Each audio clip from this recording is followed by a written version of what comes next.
पूजा plastic container, मसाला box, tray, जग और strainer. स्वास्थ्य के लिए सुरक्षित टिकाऊ क्वालिटी के साथ पूजा प्लास्टिक आपके किचन का परफेक्ट पार्टनर। बिग ब्रेकिंग के साथ, और ये खबर जानना हर एक माता पिता के लिए, बच्चों के लिए बेहद जरूरी है, क्योंकि मध्य प्रदेश के सागर जिले में एक ऐसी दिल दहला देने वाली घटना सामने आई है। ये वारदात जब सामने आई उसके बाद से कई सवाल उठना लाजमी हो गया है। यहाँ पर एक सन की कलयुगी बेटे ने अपने ही माता पिता की निर्मम हत्या कर दी। आरोपी बेटे ने लोहे की रॉड और पत्थरों से हमला करते हुए अपने माता पिता को मौत के घाट उतार दिया। अब तक हत्या के कारण अज्ञात बताए जाते हैं। ये सनसनीखेज वारदात सागर के देवरी थाना क्षेत्र से सामने आई है। यहाँ पर परिवार में किसी बात को लेकर झगड़ा हुआ। आरोपी शिवराज सेन ने देर रात अपने पिता गणेश सेन को लोहे की रॉड से उनके ऊपर हमला कर दिया। जब बीच बचाव करने के लिए मां शांतिबाई सेन आई तो उनके ऊपर भी पत्थर और रॉड से हमला करके दोनों को मौत के घाट उतार दिया। और जिस शख्स को इस वक्त आप अपने टेलीविजन स्क्रीन पर देख रहे हैं, यही वो कलयुगी बेटा है जिसने जन्म देने वाले माता पिता को बेहद ही बेरहमी के साथ मौत के घाट उतार दिया।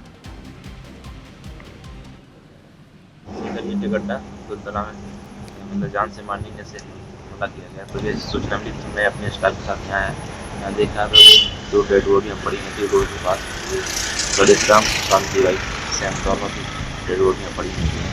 अभी इसका कारण पता नहीं चल पाया। प्रतिकार में जांच की जा रही है, जांच के बाद जो भी हुआ तो कार्रवाई की जा रही है।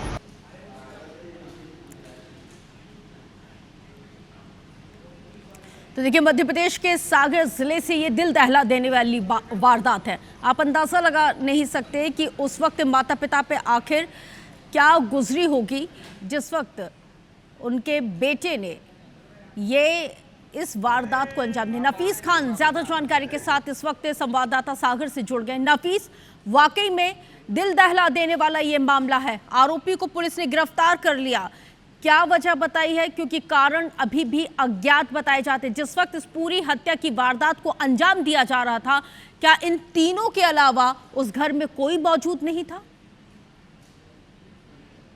जी बिल्कुल, ये दिल दहला देने वाला हत्याकांड सागर जिले के देवरी इलाके से सामने आया है और इस हत्याकांड ने मानवता को भी एक बार फिर शर्मसार कर दिया है। बताया जा रहा है कि आरोपी जो कलयुगी बेटा है, घर में किसी बात को लेकर पहले विवाद हुआ और इसने पहले अपने पिता पर लोहे की रॉड से हमला किया और जब बीच बचाव में मां आई तो उसने मां के ऊपर भी लोहे की रॉड से हमला कर दिया और फिर पत्थर से हमला कर दोनों निर्मम हत्या कर दी।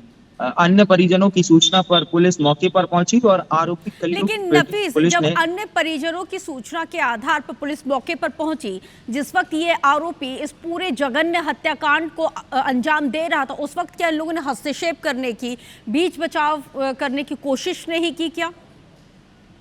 जी बिल्कुल, अन्य जो परिजन है जो घर में मौजूद नहीं थे, लेकिन बताया जा रहा है कि बड़ा बेटा है वो इस वारदात के समय अपने घर पर मौजूद था। जिसे सूचना मिली तो वो तत्काल मौके पर पहुंचा, जिसके बाद उसने पुलिस को दी। जिसके बाद सूचना मिलती पुलिस मौके पर पहुंची और पुलिस ने इस हत्याकांड को अंजाम देने वाले आरोपी कलयुगी बेटे को हिरासत में ले लिया है और अब उससे लगातार पूछताछ की जा रही है। हालांकि अब तक इस हत्या के कारणों का खुलासा नहीं हुआ है। पुलिस टीम लगातार आरोपी से पूछताछ कर रही है। जी, इसके अलावा परिजनों का और क्या कुछ कहना है इस पूरे मामले को लेकर? क्या इससे पहले भी ये इस तरह की हिंसक वारदातों को अंजाम दे चुका है? या जो कहते हैं ना, हर एक इंसान का एक डीएनए होता है, तो इसके क्या डीएनए में ही हिंसा थी जो जब इसको गुस्सा आया और इसने अपने जब माँ बाप पर हमला किया, माता पिता पर, तो इसको समझ नहीं आया? जी बिल्कुल, अब तक की जो जानकारी सामने आई है उसमें बताया जा रहा है कि ये जो कलयुगी बेटा है वह थोड़ा सा सनकी टाइप का है और उसकी अब तक शादी नहीं हुई है। हालांकि ऐसा कोई अभी तक इस कारण स्पष्ट सामने नहीं आया है जिसको लेकर ये कहा जा सके कि उसने अपने माता पिता को मौत के घाट उतार दिया। चलिए, आप नजर बना के रखिएगा, अपडेट आपसे हम लगातार आगे भी लेंगे। बहरहाल, अब तक की नफीस जानकारी साझा करने के लिए आपका बहुत शुक्रिया।